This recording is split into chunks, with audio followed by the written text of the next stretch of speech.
Baik, Assalamualaikum warahmatullahi wabarakatuh. Yang terhormat Ibu Dr. Eka Sigrawati Amri, SPD MPD selaku dosen pengampu pada mata kuliah pengembangan. Baik, puji syukur kita panjatkan kehadiran Tuhan Yang Esa karena atas karunia rahmat dan karunia-Nya kita dapat melaksanakan presentasi kelompok pada hari ini. Baik, perkenalkan kami dari kelompok 1 yang beranggotakan 6 orang. Saya sendiri Francisca Masih selaku moderator dan ada 5 pemateri kita. Yang pertama ada Saudari Firma, yang kedua ada Saudari Hidrawati, dan yang ketiga ada Saudari Sasmita, dan yang keempat ada Saudara Rifat Mufti, dan yang terakhir ada Saudari Nurhadi. Baik, pada hari ini kita akan mempresentasikan hasil observasi yang telah dilakukan di SD 02 Aqua. Nah, yang berfokus pada profil pelajar Pancasila, ATP dan CP. Baik, untuk mempersingkat waktu, saya persilahkan pemateri pertama untuk memaparkan materi.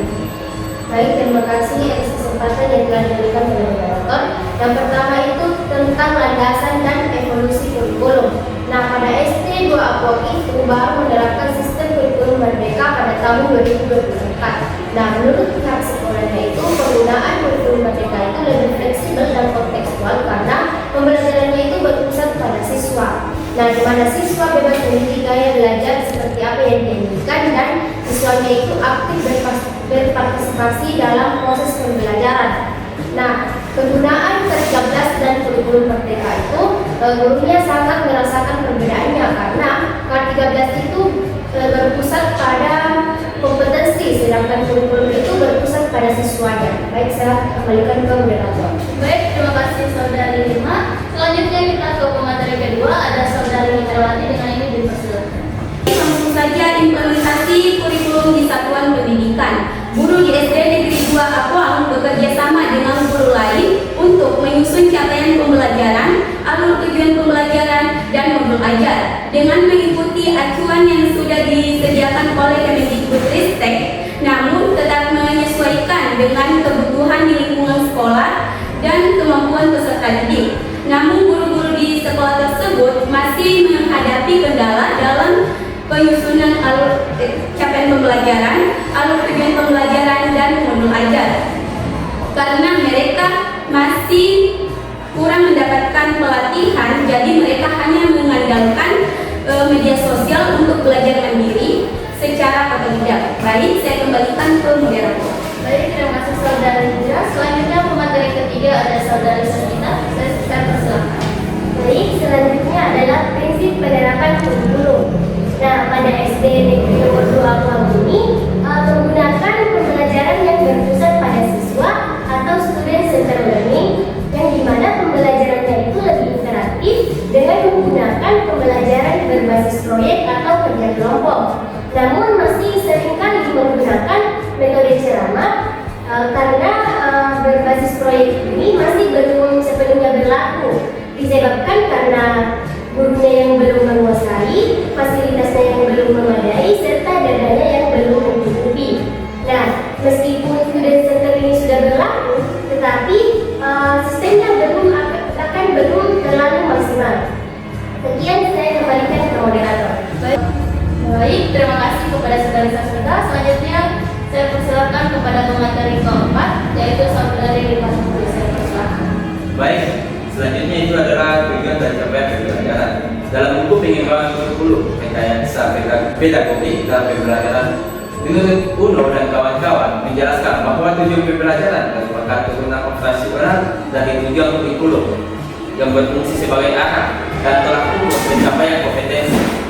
Guru perlu merumuskan tujuan belajar secara jelas dan terukur agar dapat menjadi panduan dalam memilih strategi, media, dan asesmen. Hasil observasi di SDN 2 Aqua sudah menerapkan konsep ini dengan mengatakan bahwa kita harus memahami dulu capaian pembelajarannya, lalu diimplementasikan ke dalam kompetensi dan konten yang patut dikuasai, kemudian dirumuskan tujuan pembelajarannya menggunakan kata kerja operasional atau yang disingkat dengan KKO. Lalu cara untuk menentukan tujuan pembelajaran berdasarkan ATP, mereka melaksanakannya dengan menentukan terlebih dahulu tujuan pembelajaran agar dapat dipahami seperti menganalisis kompetensi dari lingkup materi, lalu merumuskannya menjadi tujuan dan cara Dan cara guru di sekolah tersebut mengevaluasi hasil belajar siswa adalah dengan melakukan asesmen secara berkala menggunakan berbagai metode seperti penilaian sumatif, formatif, proyek, observasi, dan diskusi. Lalu cara mereka untuk menilai capaian tujuan pembelajaran peserta didik adalah dengan menggunakan tes formatif dan sumatif. Saya kembalikan ke moderator. Baik, terima kasih atas kesempatan yang telah diberikan oleh moderator. Langsung saja kesimpulannya, yaitu berdasarkan hasil observasi dan pembahasan dapat disimpulkan bahwa SD 02 Apoang berada pada tahap awal implementasi kurikulum merdeka yang dimulai pada tahun 2024. Pihak sekolah memandang kurikulum ini secara positif karena dianggap lebih fleksibel dan seksual dan berpusat pada siswa. Dalam praktiknya, guru-guru telah menunjukkan pemahaman konseptual yang baik dalam hal perencanaan dan asesmen. Mereka berkolaborasi menyusun CP, APP, dan modul ajar, serta telah menerapkan asesmen yang variatif seperti formatif, sumatif, dan proyek observasi.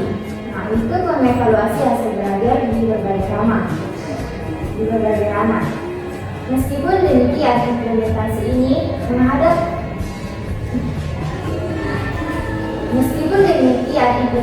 ini menghadapi dua kendala utama. Yang pertama, guru-guru kekurangan pelatihan formal sehingga terpaksa belajar mandiri. Guru-guru kekurangan pelatihan formal sehingga terpaksa belajar mandiri atau otodidak untuk menyusun perangkat ajar. Kedua, penerapan pembelajaran yang berpusat pada siswa, khususnya pembelajaran berbasis proyek, belum berjalan maksimal dan masih sering diselingi metode ceramah. Hal ini disebabkan oleh kombinasi faktor, yakni penguasaan guru terhadap metode SDLY, yakni penguasaan guru terhadap metode SDL yang belum memadai, fasilitas sekolah yang belum mendukung, dan keterbatasan dana. Selanjutnya saya persilakan ke moderator. Baik, itulah tadi hasil observasi dari kelompok kami. Terima kasih. Saya Francisca Mercy selaku moderator. Pamit undur diri. Assalamualaikum warahmatullahi wabarakatuh.